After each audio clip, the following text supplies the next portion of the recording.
If ever you needed an example of why humanity invented a writing system, this has got to be it. This is a 4,000-year-old ledger of workers. Really, that's what it is. It's documenting 20,000 workers, all in different types of jobs, from the time of the King Shogi.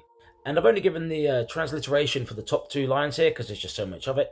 What it's saying, top line, it's saying 665. I've actually made up the 5 digits there because if you look here, it just puts N, and that's just telling us that the number of that digit is not readable. So I've just put 5 in there to make it easy. So 665 Gurush, this means able-bodied men or semi-free men. And then Guba'am, this means on hand or on standby. They're there, they're ready to work, they've reported to work, they've been documented for work to be paid. But then it goes on to tell us how many men were needed or how many men didn't turn up to work. Because here we have Laia, which means deficit. And then this is the deficit that was there that day. And it's 486.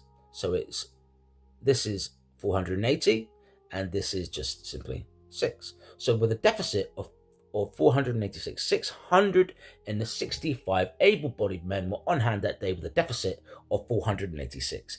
And the person in command of all these people, the supervisor of all these people, was the priest Sharamay. Gadu Sharamay. So this is the guy in charge. And you'll notice that it's set out in like blocks of people and who's in charge of those people. So if we go down to the next line, it says 1 times U, that's 10, for 14 able-bodied men with a deficit of 20, hanging 1. Now this could mean just -1, which would mean 19, but they could just write 19. So I think there's a deeper meaning to that. So I think 20 hanging 1, I think that there might be a 1, maybe sort of part-timer, I'm thinking. That's how I'm interpreting that. Let's find a different job position here. We've got lots of names, lots of people turning up, lots of deficits with names. But here we are. We have 26 able-bodied men on hand, on standby with a deficit of 7. And these lot are engravers, Gabsar. This is his name here. This is the supervisor engraver, Naua, the engraver. So those engravers turned up to work that day. And then we have gardener here, Lu Dinshaba, the gardener. So 17 able-bodied gardeners turned up with a deficit of 16. And then we have scribes. So here we have 20 hanging 1. So that could be 19 or 19 with a part-timer. Able-bodied men, deficit of 14.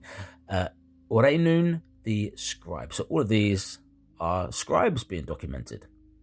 And then again down here we have gardener. And it goes on with all sorts of jobs and documentation for their wages, I guess. And so that's a very good example of why we needed a writing system. That's certainly, when we gathered in huge groups like that, we just needed to document the who turned up to work, who didn't turn up to work, and all sorts of stock taking of grain and beer and slaves and scribes and all sorts. Here are the dimensions of the tablet, which is quite a large tablet as far as surviving Sumerian tablets go, and some other photographs for you to have a look at.